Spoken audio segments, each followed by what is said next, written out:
भाई और चिन्मय जी का स्वागत करते हुए और शुक्रिया अदा करते हुए कि आज इस बातचीत में वो हम सबके साथ में हैं। अगर बहुत साफ तौर पर देखा जाए तो एक तरीके से हम कुछ अपनी दुविधाओं को और कुछ अपने नजरिए को साफ करने के उद्देश्य से यहाँ पर इकट्ठा हैं। और ये कोई आज का ताजा सवाल नहीं है, कोई नया मुद्दा नहीं है, इसलिए शायद ये वाली बात भी मन में हो सकती है कि इसके बारे में हम तो कब से बात कर रहे हैं, कब से इसके बारे में चर्चाएं हो रही हैं, फिर इस तरीके की बातचीत या इसके ऊपर हमको क्यों पलट के जाना चाहिए। हम लोगों के लिए जो संदर्भ है, शायद जो हम सबका एक साझा नजरिया है, साझा सोच है, क्योंकि हम लोगों ने जो भूमिका ली है या हम जिस भूमिका को निभाने के लिए एक तरीके से समाज में अपने आप को प्रस्तुत करते हैं सिविल सोसाइटी के तौर पर, और सिविल सोसाइटी को जब हम बार बार देखते हैं तो कैसे परिभाषित किया जाए, सबसे पहली बात वहीं से शुरू करने की कोशिश करते हैं कि हम सिविल सोसाइटी मतलब क्या बाकी के लोग सिविल नहीं है, या बाकी का जो हिस्सा है समाज का क्या वो सिविल नहीं है। तो यहाँ पर बात जो है वो वास्तव में देखा जाए तो वो भूमिका के नजरिए से है कि जब हम अपने पूरे ताने बाने को तीन अलग अलग संरचनाओं में देखते हैं, समाज को देखते हैं, स्टेट को देखते हैं, पॉलिटिकल इंस्टीट्यूशंस को देखते हैं, और इसके साथ साथ जो है वो बाजार को, मार्केट को देखते हैं, इन सब की अपनी अपनी भूमिकाएं हैं और वो अपनी भूमिकाओं में उनका एक बहुत महत्वपूर्ण हिस्सा होता है कि किस तरीके से उनकी अपनी ताकत जो है, उनकी अपना जो सत्ता के ऊपर नियंत्रण जो है वो स्थापित हो सके। वो एक बहुत महत्वपूर्ण लक्ष्य जो है वो समाज के अंदर भी रहता है, क्योंकि समाज की अपनी एक सत्ता है, समाज अपनी तरीके से व्यवस्थाओं के ऊपर नियंत्रण करना चाहता है, और जब वो नियंत्रण करना चाहता है तो वो अपने एक तरीके से दायरे के बाहर जाकर के भी उस लक्ष्य को हासिल करने की, उस सत्ता को स्थापित करने की कोशिश करता है। फिर दूसरी तरफ आता है स्टेट का मामला भी, हम देखते हैं कि स्टेट अपने तरीके से अपनी सत्ता को, अपनी ताकत को जो है वो विस्तार देना चाहता है, उसको स्थापित करना चाहता है, और उसको हम देखते हैं कि इसलिए हमारे पास अलग अलग तरीके की जो शासन प्रणालियां हैं, अथॉरिटेरियनिज्म है, डिक्टेटरशिप है, डेमोक्रेसी है, अलग अलग तरीके के स्वरूप इसीलिए आए हैं जिनसे हमको ये पता चलता है कि वास्तव में राज्य जो है वो किस तरीके का चरित्र और किस तरीके का रूप रखता है और कैसे अपनी सत्ता को स्थापित करना चाहता है। संसाधन बहुत महत्वपूर्ण है, संसाधनों के ऊपर कितना एकाधिकार हो सकता है वो एक बात है जिसमें सबसे ज्यादा रुचि जो है वो बाजार की, मार्केट की होती है, पूंजी की होती है, और इसके लिए उसको नीतियों के संरक्षण की जरूरत होती है, नीतियों के सहयोग की जरूरत होती है। तो वो एक रिश्ता जो है वो राज्य का और बाजार का अलग रूप लेना शुरू करता है, और एक दूसरे के समर्थन से वो समाज के ऊपर नियंत्रण करने की प्रक्रिया में बहुत साफ तौर पर आगे बढ़ते हुए हमको दिखाई देते हैं। और उन तीनों के बीच में, चारों के बीच में समाज के नजरिए से, और चौथा हिस्सा जो है हम तो देखते हैं कि पॉलिटिकल इंस्टीट्यूशंस का, राजनीतिक स्तंभों का होता है, जहां पर विचारधाराओं का एक बहुत बड़ा हिस्सा, बहुत बड़ी भूमिका, बहुत प्रभाव साफ तौर पर दिखाई देता है। और इन चारों के बीच में कि ये अपने अपने दायरे के साथ रहें और लोगों के हित प्राथमिक तौर पर संरक्षित रहे, उसको सुनिश्चित करने के लिए इसी समाज में से हम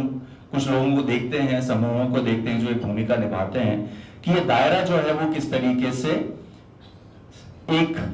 स्तर तक कुछ मानकों के आधार पर तय हो, जहां पर यह तय हो सके कि लोकहित, लोगों का होना, लोगों की गरिमा, इंसाफ, समानता,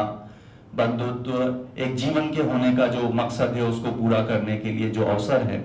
उनकी उपलब्धता किस तरीके से सुनिश्चित हो सकती है,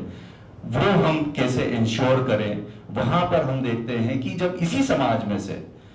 और जब हम सिविल सोसाइटी की बात करते हैं तो सिविल सोसाइटी का मतलब केवल एनजीओ या संगठन नहीं है, बल्कि सिविल सोसाइटी का मतलब एक वो है जहां पर मीडिया के अंदर काम करने वाले जो लोग हैं वो भी इस तरीके की एक नजरिए को रखते हैं और उस पक्षधरता के साथ अपनी भूमिका को निभाते हैं। वकीलों में भी हम देखते हैं कि जो अपनी भूमिका को निभाते हैं, जहां पर मकसद जो है वो एक तरीके से लोकहित ज्यादा मायने रखता है, न्याय ज्यादा मायने रखता है, बंधुत्व ज्यादा मायने रखता है, समानता ज्यादा मायने रखती है, और ऐसी व्यवस्था का होना ज्यादा मायने रखता है जो एक तरीके से इंसानी समाज को संरक्षण करने की भूमिका को निभाए। और इसीलिए बहुत जरूरी हो जाता है कि सिविल सोसाइटी को हम केवल संस्थाओं संगठनों के दायरे तक सीमित ना रखें, बल्कि उसकी एक जो व्यापकता है वो देखने की कोशिश करें। ये पहला बिंदु जो मुझे लगता है कि जिस समझ को हम फॉलो कर रहे हैं, जिस समझ के साथ हम चल रहे हैं, उसको मैं सामने रखूं। दूसरी बात जो वो आती है वो ये आती है कि सिविल सोसाइटी का जो मामला है वो उसको हम किस रूप में और देखने की कोशिश करते हैं, और आज ये जरूरत क्यों पड़ रही है। क्या वास्तव में ये कोई मसला है जिसके ऊपर हमको बात करना चाहिए? इसलिए मेरे मन में कुछ सवाल हैं जिनके बारे में शायद कुछ बहुत सीधे सीधे आंसर नहीं होंगे, लेकिन रिस्पॉन्सेज हो सकते हैं, उसके ऊपर चर्चाएं हो सकती हैं कि क्या ये वास्तव में आज जब हम सिविल सोसाइटी के बारे में बात कर रहे हैं, मौजूदा इकोसिस्टम में सिविल सोसाइटी को देखने की कोशिश कर रहे हैं, उसकी भूमिका को रिफ्लेक्ट करने की कोशिश कर रहे हैं, चुनौतियों की, चैलेंजेस की, कानूनों की बात कर रहे हैं, तो वास्तव में ये आभासी स्थितियां हैं या ये वास्तविक स्थितियां हैं? सबसे पहला पॉइंट तो जो शायद तय करने का है, समझने का है, वो ये है कि आज वास्तव में कोई चुनौतियां हैं या हमको लग रहा है ऐसा कि सिविक स्पेस के लिए कुछ ज्यादा चैलेंजेस दिखाई दे रहे हैं, या वो समस्याएं ज्यादा दिखाई दे रही हैं, या वो वास्तव में वास्तविकता है, या वो वर्चुअल हैं, या आभासी हैं, या बहुत वास्तविक नहीं माना जा सकता है उनको। ये वाला एक बिंदु सामने दिखता है। जब हम आज उनकी सिविल सोसाइटी की प्रासंगिकता के ऊपर बात हो रही है और उसकी पहचान के प्रश्न सामने खड़े हुए हैं, तो वो भी वास्तविक है या वो आभासी है, ये भी एक थोड़ा समझने की जरूरत है। या शायद एक तरीके से हम जो है वो गलत सोच रहे हैं। पहले ये रिजॉल्व कर लेना बहुत जरूरी है कि क्या वास्तव में सिविक स्पेस के लिए और सिविल सोसाइटी के लिए कोई चैलेंजेस या कोई चुनौतियां सामने हैं भी या नहीं है। वो बात को बहुत स्पष्ट करने की एक जरूरत है। दूसरी बात जो है वो ये दिखता है कि ये जो फिनोमेना है या ये जो परिस्थितियां हैं, वो परिस्थितियां केवल हम भारत के संदर्भ में देखते हैं या पूरी दुनिया में है। जहां पर भी आज अगर हम देखेंगे तो अगर युद्ध है तो सिविल सोसाइटी युद्ध के पक्ष में खड़ी नहीं होती, और जब आप युद्ध का विरोध करते हैं तो आप पूंजी का विरोध कर रहे होते हैं, तब आप एक तरीके से अथॉरिटेरियन पॉलिटिक्स का विरोध कर रहे होते हैं। उस वक्त आप संसाधनों पर एकाधिकार की नीति का विरोध कर रहे होते हैं, और जब उसके विपक्ष में खड़े हो रहे होते हैं तो ये स्वाभाविक बात है कि सिविल सोसाइटी को पूरी दुनिया में जो पॉलिटिकल पावर्स और कैपिटल पावर्स हैं वो शायद उतनी सार्थकता से, उतनी आसानी से स्वीकार कर नहीं सकते, और ये पूरी दुनिया में हो रहा है। केवल ये भारत के संदर्भ में नहीं है। आज की तारीख में आप अमेरिका में भी अगर आप देखेंगे तो वहां पर भी उसी तरीके के सिविक स्पेस के लिए और सिविल सोसाइटी के लिए चैलेंजेस हैं, क्योंकि वहां की सिविल सोसाइटी भी ये चैलेंज कर रही है कि ये किस तरीके की शासन प्रणाली या किस तरीके की राजनीति हम देख रहे हैं, क्यों युद्ध करना चाहिए, या क्यों इस तरीके की जो प्रक्रियाएं या जिस तरीके के हमले हो रहे हैं। आज की तारीख में दुनिया का जो लगभग 65% हिस्सा है वो किसी न किसी तरीके के युद्ध की छाया के भीतर है, और उसको जब चैलेंज किया जाता है तो वो जो उसको चैलेंज करने वाले लोग हो रहे होते हैं, संगठन हो रहे होते हैं, समूह हो रहे होते हैं, वो सिविल सोसाइटी है। और उसको जो है जब वो उसका विरोध होता है, उसका प्रतिकार होता है, तो स्वाभाविक तौर पर वो सहजता से उसको स्वीकार नहीं किया जाता। ये तो इसलिए स्टेट के लिए और मार्केट के लिए सिविल सोसाइटी एक्सेप्टेबल नहीं होती है, बहुत आसानी से स्वीकार नहीं होती है, इसलिए वहां पर वो कॉन्फ्लिक्ट हमको दिखाई देगा। दूसरी तरफ अगर हम ये देखेंगे, ये एक ऐसा भी समय है जब समाज की जो कुरीतियां हैं, विसंगतियां हैं, उनको भी चैलेंज करने का काम जो है वो सिविल सोसाइटी की तरफ से हो रहा है। वो चाहे वो जेंडर इक्वालिटी को लेकर के हो, चाहे वो अनटचेबिलिटी को लेकर के हो, चाहे वो धार्मिक स्थानों में महिलाओं के प्रवेश को लेकर के हो, चाहे वो हमारी जो पारंपरिक ऐसी मान्यताएं हों उनको चैलेंज करने को लेकर के हो, जो हमेशा से होता रहा है। लेकिन उसके कारण से समाज का एक बड़ा हिस्सा जो खासतौर पर कुलीन और प्रभावशाली जो समूह होता है, उसके लिए सिविल सोसाइटी बहुत एक्सेप्टेबल होगी क्या, जब उसको ये पता है कि सिविल सोसाइटी जो है वो उसके जो लगातार बने हुए नॉर्म्स हैं या जो सिस्टम्स हैं उसको चैलेंज कर रहे हैं वहां से। तो इसलिए समाज की भी जो एक तरीके से पक्षधरता है उसमें भी हमको एक रूप दिखाई देता है कि समाज का जो प्रभावशाली समूह है वो सिविल सोसाइटी के पक्ष में नहीं होगा, लेकिन जो वंचित और जो शोषण के साथ, नाइंसाफी के साथ जो जीवन जीने वाला समाज है, उसके लिए सिविल सोसाइटी हमेशा एक बहुत महत्वपूर्ण इकाई और बहुत महत्वपूर्ण सपोर्ट सिस्टम के तौर पर वहां पर हमेशा रही है। तो इसकी ये हम ऐसे दौर में हैं जहां पर राज्य, बाजार और पॉलिटिकल इंस्टीट्यूशंस और सोसाइटी सभी के इंटरेस्ट जो हैं वो कहीं ना कहीं प्रभावित हो रहे हैं। इसलिए वो सिविक स्पेस जो है या सिविल सोसाइटी की जो भूमिका है वो बहुत एक्सेप्टेबल नहीं हो रही है। इसलिए वहां पर ये कलेक्टिवली उस सिविक स्पेस को सीमित करने की और सिविल सोसाइटी के रोल को सीमित करने की कोशिशें हमको नजर आती हैं। इस मायने में इसको देखने की एक जरूरत बनती है। और चूंकि ये वाला जो हिस्से से अगर हम आगे बढ़ते हैं तो मैं सिर्फ 2-3 चीजें और सामने रखना चाहता हूं। वो ये कि सिविल सोसाइटी का या सिविक स्पेस का या सिविक एक्शन का वास्तव में हम क्या इतिहास देखते हैं। क्या ये पिछले 25, 50, 100, 150 सालों की ही पूरी कहानी है? क्या सिविक स्पेस तभी से है जब से 1860 में पहला संस्थाओं के पंजीयन का कानून बना या ट्रस्ट रजिस्टर करने का कानून बना? क्या ये सिविल सोसाइटी का अस्तित्व तभी से आया? तो इस बात को भी शायद हमको समझने की जरूरत है कि विसंगतियां जब जब रही हैं, असमानता जब जब रही है, तब तक प्रतिकार के लिए आवाजें खड़ी हुई हैं। और वो हमको जितनी भी इस तरीके के इतिहास में हमको प्रतिकार की आवाजें दिखती है वो कहीं ना कहीं वो एक सिविक एक्शन के नजरिए से उसको देखे जाने की जरूरत है, जो बाद में कई सारे हम उनको सेक्ट के तौर पर, रिलीजन के तौर पर भी रूप लेते हुए देखते हैं। लेकिन मैंने अपने समझने की कोशिश की, मुझे लगता है कि गौतम बुद्ध का भी जो संदर्भ है वो इसी नजरिए से देखा जाना चाहिए कि जब आप असमानता की, जाति व्यवस्था की, वर्ण व्यवस्था की बात करते हैं, जब आप समाज में शोषण की और छुआछूत से कुछ लोग उसी व्यवस्था से, उसी समाज के अंदर से निकल करके आते हैं और वो प्रतिकार करते हैं और एक नया विचार स्थापित करते हैं, तो वहां पर हमको साफ तौर पर दिखाई देता है कि वो जो दर्शन स्थापित हुआ वो दर्शन प्रतिकार के कारण से स्थापित हुआ। किसी ने ये प्रक्रिया शुरू नहीं की, गौतम बुद्ध ने ये प्रक्रिया ये सोच के नहीं शुरू की थी कि उनको एक नया धर्म स्थापित करना है, बल्कि समाज की विसंगतियों को चैलेंज करना है, उसका प्रतिकार करना है, जो बाद में जाकर के एक अलग तरीके की संरचना में सामने आता है, वो इतिहास में होता रहा है। वहां से अगर हम शुरू करें तो अगर हम ये देखें कि भक्ति मूवमेंट हमको कैसे देखते हैं, हम भक्ति मूवमेंट भी प्रतिकार का ही मूवमेंट था, रेजिस्टेंस का ही मूवमेंट था, कि अल्टीमेटली वहां पर भी तो यही बात हो रही थी कि असमानता का हमको विरोध करना चाहिए। कबीर यही बात कर रहे थे कि क्यों जो है वो हिंदू और मुसलमान के बीच में इस तरीके का विरोध है,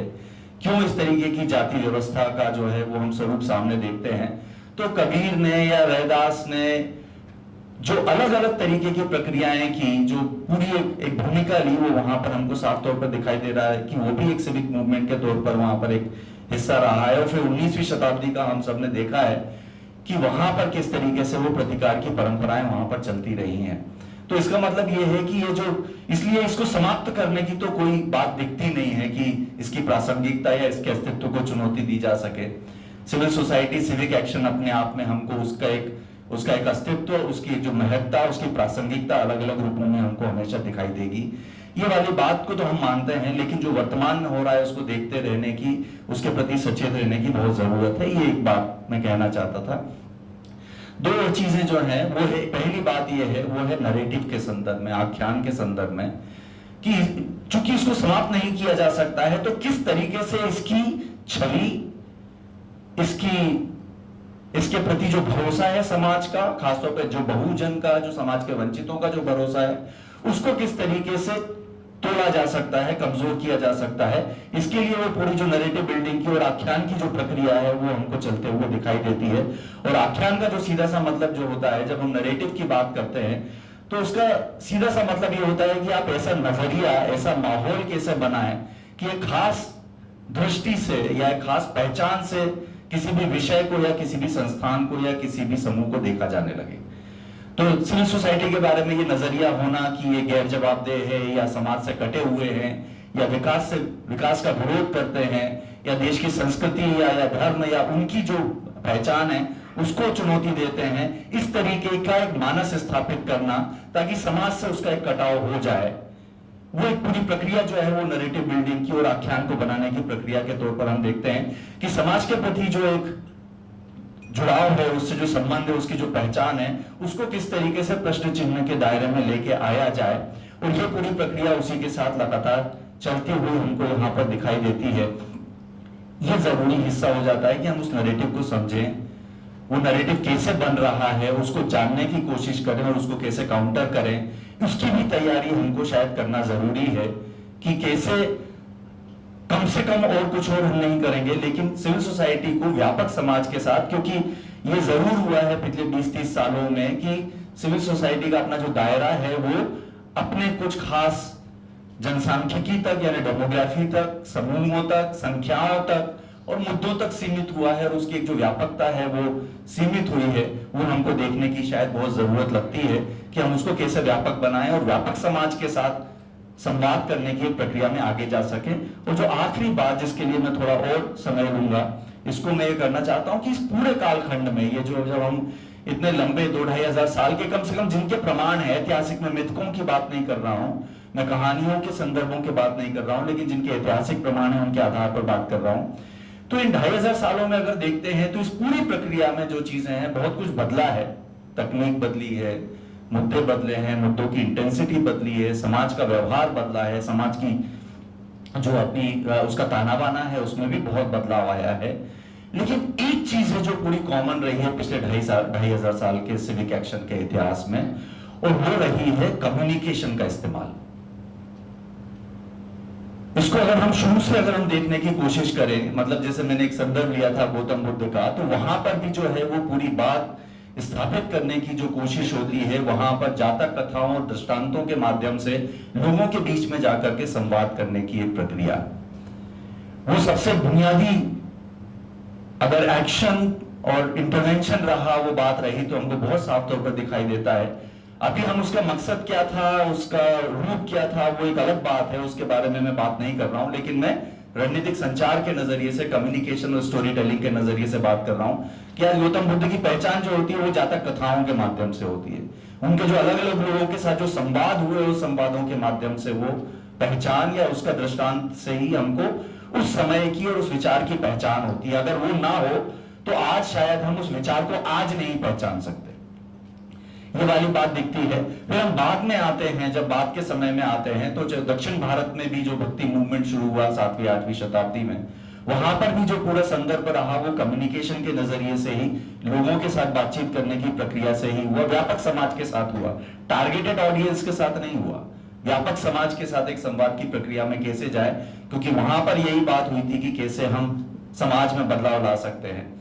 फिर हमारे पास दक्षिण भारत में बासवन्ना का उदाहरण हमको मिलता है कि जो कर्नाटक के एक सोशल रिफॉर्मर थे और उन्होंने वो प्रक्रिया को आगे लेके गए, और पूरी तरीके से जो आधार था उस पूरे सोशल मूवमेंट और रिफॉर्म का, वो कम्युनिकेशन के तौर पर रहा, और उनके जो व्याख्यान है और उनके जो सूक्तियां हैं, उन्होंने एक बहुत बड़ी भूमिका जो है एक तरीके से निभाई। कबीर का जो पूरा संदर्भ आज हम अगर 500 साल बाद भी अगर ले पाते हैं तो वो मैसेजिंग के कारण ही ले पाते हैं। वो जो लिखा हुआ है, जो कहा हुआ है, वो सारी चीजें जो उस वक्त की हमको मिलती हैं, जो कम्युनिकेशन का जो पैटर्न अडॉप्ट किया गया, और कम्युनिकेशन का इस्तेमाल जो है वो प्रोपेगेंडा के लिए नहीं हुआ, बल्कि सांप्रदायिकता, जाति भेद, असमानता, छुआछूत के मुद्दे को समाज के भीतर लेके जाने के लिए उस कम्युनिकेशन का इस्तेमाल किया गया। तो यह संदर्भ हमको वहां दिखता है, और इसी तरीके से भक्ति मूवमेंट के जितने भी हमको संत कवि या रिफॉर्मर्स दिखाई देते हैं, उनका एक बड़ा हिस्सा वहीं पर हमको दिखता है कि कम्युनिकेशन जो है, उसी कम्युनिकेशन के माध्यम से आज हम उन सबको जानते हैं। अगर वो कम्युनिकेशन वो कहा हुआ नहीं होता, वो गाया हुआ नहीं होता, वो गढ़ा हुआ नहीं होता, तो आज हमारे पास संदर्भ क्या होता। तो ये वाली चीज हमको जो है वो मध्यकाल में या भक्ति मूवमेंट में भी दिखाई देती है, और फिर हम 19वीं शताब्दी में आते हैं तो ये और ज्यादा सघन और ज्यादा ठोस रूप से हमको सामने दिखाई देता है। हम राजा राम मोहन राय को बहुत अच्छे से जानते हैं, और मैं लगातार हमेशा इस बात को बहुत एक स्ट्रॉन्ग रेफरेंस के तौर पर सामने लेता हूं कि हम सब जानते हैं कि वो उन्होंने सती प्रथा, महिलाओं के खिलाफ जो होने वाला शोषण है, बाल विवाह है, उसके खिलाफ जो है वो बहुत संघर्ष किया, उस बात को आप उठाया। लेकिन उसी के साथ साथ राजा राम मोहन राय खुद जो है वो मिरातुल अखबार और जो संवाद कौमुदी जैसे जो है वो 3 अलग अलग भाषाओं के अखबार प्रकाशित कर रहे थे। तो एक सिविक एक्शन की प्रोसेस में जाने या सामाजिक बदलाव की प्रक्रिया में, और ये मैं बात कर रहा हूं 1821, 1822, 1823 की, जिस वक्त ये कोई बहुत नई, शायद जैसे आज हम इंटरनेट की और एआई की बात करते हैं, शायद आज से ठीक 203-204 साल पहले शायद अखबारों का प्रकाशन भी उसी तरीके की तकनीक की दृष्टि से देखा जा रहा होगा, लेकिन वो वहां पर अडॉप्ट किया गया है। और ये 3 अखबार जो है फारसी में, अंग्रेजी में, बांग्ला में, 3 अलग अलग भाषाओं में प्रकाशित किए करते रहे। और इसका मकसद यही था कि जिन मुद्दों के लिए काम कर रहे हैं उसके बारे में अगर समाज को जागरूक करना है, क्योंकि समाज को जागरूक किए बिना उस मकसद को हासिल किया नहीं जा सकता, ये वाली बात वहां दिखती है। ज्योतिराव फुले, सावित्रीबाई फुले की हम बात करते हैं, सत्यशोधक समाज जो है वो उन्होंने बनाया और उनका संघर्ष के बारे में हम जानते हैं, लैंगिक समानता को लेके, बच्चियों की शिक्षा को लेके, दलित बच्चियों की शिक्षा को लेकर के जो की गई पहल है। लेकिन सत्यशोधक समाज का एक मुख्य पत्र था जिसका नाम था दीनबंधु, क्योंकि बात वहां बहुत स्पष्ट थी कि अगर समाज में अगर हम कम्युनिकेट नहीं करेंगे मुद्दों के बारे में और अपने आप को, अपने विचार को समाज के बीच में नहीं लेके जाएंगे तो हम कैसे बदलाव ला सकते हैं, कैसे अपनी भूमिका को स्थापित कर सकते हैं, वो वाली बात हमको दिखती है। Doctor B R. अम्बेडकर के बारे में हमारा एक साफ नजरिया है, संविधान निर्माता के तौर पर हम जानते हैं जिस तरीके से उन्होंने सामाजिक व्यवस्था में बदलाव के लिए काम किया वो हमको दिखता है। लेकिन एक तथ्य और जान लेना जरूरी है, मूक नायक, बहिष्कृत भारत और प्रबुद्ध भारत, ये 3 पब्लिकेशन, 3 अखबार और पत्रिकाएं जो है वो डॉक्टर बी.आर. अम्बेडकर प्रकाशित करते थे। क्या जरूरत थी? क्या इसका कोई मायना है? विचारों का होना एक बात है, लेकिन उन विचारों को अगर हम अभिव्यक्त नहीं कर सकते, लोगों के बीच में नहीं लेके जा पाएंगे और केवल उस सीमित दायरे में ही काम करेंगे तो शायद उससे बात बन नहीं सकती। ये वाली चीज हमको दिखती है। पेरियार के बाद ईवी रामास्वामी पेरियार के बारे में हम बहुत अच्छे से जानते हैं। जाति व्यवस्था, सामाजिक व्यवस्था में बदलाव के लिए तमिल भाषा में वो अपना काम कर रहे थे। विदुथलाई, पगरागु और रिवोल्ट, ये 3 पब्लिकेशन रामास्वामी पेरियार के थे। क्या जरूरत थी आज से 200 साल पहले, 150 साल पहले, 100 साल पहले रिफॉर्म्स के नजरिए से, या इवन जो हमारा फ्रीडम मूवमेंट था उसके नजरिए से भी? ईश्वर चंद्र विद्यासागर की बात आती है, सोम प्रकाश उनका कम्युनिकेशन प्लेटफॉर्म था, न्यूज़पेपर था जिसको वो पब्लिश कर रहे थे। महात्मा गांधी के रेफरेंस को हम जानते हैं, बहुत जानते हैं, अच्छे तरीके से ही जानते हैं, किसी तरीके का कोई कंफ्यूजन नहीं है। लेकिन हरिजन, नवजीवन और यंग इंडिया, गुजराती में, अंग्रेजी में, हिंदी में, अलग अलग भाषाओं में सीधे उनका इन प्रकाशनों को शुरू करना और उनका संचालन करना, नियमित रूप से संचालन करना, क्या इसका कोई मायना है या नहीं है? ये वाली बात मुझे लगता है। श्रीमती एम.ए. बेसेंट को हम जानते हैं, पॉलिटिकल और सोशल रिफॉर्मर के तौर पर जानते हैं, महिलाओं के अधिकारों के लिए संघर्ष करने की और खासतौर पे सेल्फ रूल को लेकर के जो उन्होंने कोशिश की। न्यू इंडिया और कॉमनवेल्थ, 2 अखबार, 2 पत्रिकाएं मिसेस एनी बेसेंट प्रकाशित कर रही थी। गोपाल गणेश आगरकर जो है वो महाराष्ट्र के सोशल रिफॉर्मर के तौर पर जानते हैं, सुधारक नाम का अखबार प्रकाशित कर रहे थे। आंध्र प्रदेश में जाएंगे, जिनको आंध्र प्रदेश का एक तरीके से सुकरात कहा जाता रहा है, रघुपति वेंकट रत्नम नायडू, पीपुल्स फ्रेंड नाम का जो है वो अखबार प्रकाशित कर रहे थे।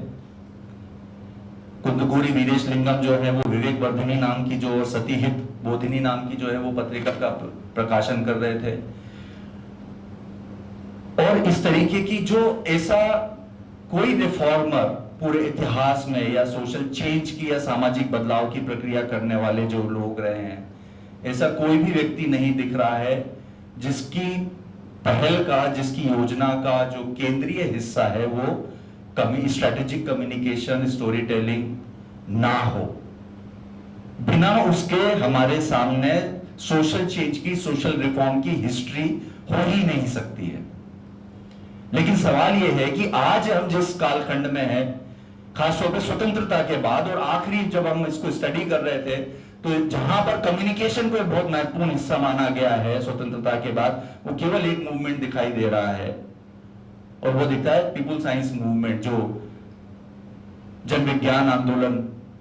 1986-88 के आसपास देश में चला था और साक्षरता का मूवमेंट चला था। ये हमको देखते हैं जहां पर बड़े समाज के साथ संवाद करने की प्रोसेस सिविक एक्शन में हो रही थी। इसके बाद लगभग कम्युनिकेशन की जो प्रोसेस है, स्ट्रेटेजी है, उसकी जो अप्रोच है, वो काम में बहुत क्षीण होती गई है और वो केंद्रीय हिस्सा लगभग समाप्त होता गया वहां पर। ये बात हमको बहुत साफ तौर पर दिखती है। और कम्युनिकेशन का मतलब गांव में या शहर की बस्तियों में लोगों के घर की दीवार के ऊपर लिखा जाने वाला संदेश भर कम्युनिकेशन नहीं है। वही संदेश किसी पॉश कॉलोनी में किसी बंगले की दीवार पर लिख सकते हैं क्या? तो पॉइंट यहां पर यह है कि ये जो कम्युनिकेशन है, वो कम्युनिकेशन का मतलब है कि व्यापक समाज के साथ, क्योंकि हमारा विचार और हमारी भूमिका बड़े समाज के बीच स्थापित हो सके, केवल उन 15 गांवों के 50 परिवारों या 500 परिवारों तक ही वो कम्युनिकेशन सीमित ना हो जो वास्तव में वंचितपन के शिकार है, लेकिन जो शोषण कर रहे हैं उनके साथ भी संवाद करना ही उतना ही जरूरी हो जाता है। उनको भी संजीदगी के साथ एड्रेस करना बहुत जरूरी हो जाता है कि कैसे हम आगे बढ़े और ये बात को समझा सके कि वास्तव में समाज में नाइंसाफी का मतलब क्या होता है, असमानता का मतलब क्या होता है, और जो गलत है उसका प्रतिकार किया जा सके। वो कम्युनिकेशन से ही संबंध है। और जहां कम्युनिकेशन का टूल छोड़ा जाएगा, या तो वहां पर एक तो निष्प्रभाविता होगी या फिर हिंसा होगी, क्योंकि कम्युनिकेशन एक एक ऐसा तरीका है जो वास्तव में हमको प्रतिकार का एक अहिंसक तरीका भी देता है। अगर वो कम्युनिकेशन का अगर प्रोसेस बंद हो जाए तो उसके बाद शायद हमारे पास प्रतिकार करने के जो बहुत तरीके हैं, उन तरीकों में जो विकल्प हैं उनकी उपलब्धता बहुत कम होगी। इसलिए उस नजरिए से बहुत जरूरी समझ में आता है कि हमको बड़े समाज के साथ में, चाहे वो शिक्षक हों, चाहे वो पत्रकार हों, चाहे वो पॉलिटिकल लीडर्स हों, चाहे वो प्रभावशाली या समाज के जो भले ही वो एक तरीके की नकारात्मक भूमिका निभाने वाले समूह हैं, उनके साथ भी जो है वो ठोस ढंग से, प्रभावशाली ढंग से कम्युनिकेशन करना या संवाद करना, उस बात को पुश करना बहुत जरूरी हो जाता है। ये चीज एक महत्वपूर्ण बात हमको समझ में आई है, इसको देखने की हम कैसे कोशिश कर सके। और एक जो आखिरी बिंदु इसमें पूरी प्रोसेस में है वो ये है कि पिछले 5 सालों में ये जो पूरी प्रोसेस चली, उसमें हमको करीब 900 संस्थाओं के साथ जुड़कर काम करने का जो मौका मिला, उससे एक बात ये समझ में आई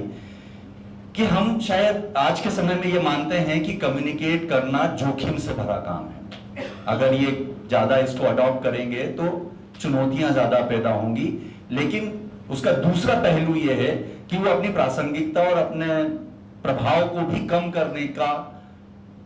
एक माध्यम बन जाएगा अगर वो कम्युनिकेशन को इस तरीके से अगर हम छोड़ने की कोशिश करें। वो कितना महत्वपूर्ण है कम्युनिकेशन, इस बात को केवल इस एक संदर्भ से समझने की कोशिश कीजिए कि संस्थाओं के लिए बने कानून में साफ तौर पर उल्लेख है कि जो संस्था में काम करने वाले लोग सामाजिक मुद्दों पर या तात्कालिक मुद्दों के ऊपर कुछ लेखन करेंगे, प्रतिक्रिया करेंगे, ऐसे प्लेटफॉर्म का संचालन करेंगे, उनका पंजीयन रद्द कर दिया जाएगा। तो कम्युनिकेशन से रिलेटेड ये प्रोविजन होना एक कानून में संस्थाओं के लिए कि आप कम्युनिकेशन के प्लेटफॉर्म्स को ऑपरेट नहीं कर सकते हैं, इसके पीछे कारण क्या होगा? क्यों ये प्रावधान की जरूरत लगती होगी कि सिविल सोसाइटी को, सिविक एक्टर्स को कम्युनिकेट करने से कैसे रेस्ट्रिक्ट किया जा सकता है? स्वाभाविक है कि उसके पीछे फियर है, भय है, चुनौतियां हैं, चैलेंजेस है, निश्चित रूप से हैं। लेकिन ये सोचने की भी बात है कि आखिरकार क्या बिना कम्युनिकेशन के हम जो भूमिका लेकर के चल रहे हैं उसको पूरा किया जा सकता है? ऐसा क्यों है कि पहली बार जो है वो एक तरीके स्वतंत्र भारत में कम से कम इस तरीके की पूरी एक कानूनी प्रक्रिया भी हमारे सामने चलती हुई औपनिवेशिक काल में तो थी, ब्रिटिशर्स के समय में तो थी कि आप सरकार की आलोचना नहीं कर सकते हैं, आप सरकार की नीतियों के ऊपर सवाल खड़ा नहीं कर सकते हैं। ये बाकायदा कानून थे, सेंसरशिप थी, शासकीय गुप्तवाद अधिनियम था, वो तो उपनिवेशवाद में समझ में आता है। लेकिन इस वक्त इस बात का क्या संदर्भ हो सकता है स्वतंत्र भारत में कि जो सिविल सोसाइटी के जो लोग हैं वो लेख लिख नहीं सकते हैं, स्टोरी नहीं लिख सकते हैं, कम्युनिकेट नहीं कर सकते हैं या कम्युनिकेशन का प्लेटफॉर्म संचालित नहीं कर सकते। मैं इस प्रश्न के साथ सिर्फ इस बात को खत्म करना चाहता हूं कि एक जो ऐतिहासिक पृष्ठभूमि है उसके साथ हम कैसे जोड़ के देखते हैं, जिसमें सोशल रिफॉर्म, सोशल चेंज के साथ कम्युनिकेशन को बहुत एक अनिवार्य हिस्से के तौर पर अपनाया गया और पूरे इतिहास में वो हमको दिखाई देता है। जब तकनीक रही हो तब भी हो, जब तकनीक ना रही हो तब भी भाषाओं को बदला है, क्योंकि जिस गौतम बुद्ध के समय हम देखते हैं कि संस्कृत जो है वो कुलीनों की भाषा हुई थी, प्रभावशाली समूहों की भाषा थी। लोगों के बीच में संवाद करने के लिए उस वक्त के जो लोग थे उन्होंने प्राकृत और पाली को अपनाया जो लोगों की भाषा थी। तो क्यों ऐसा हुआ? तकनीक का इस्तेमाल और इस तरीके की जो रणनीतियों का इस्तेमाल संवाद को, संचार को इतना महत्वपूर्ण क्यों माना गया?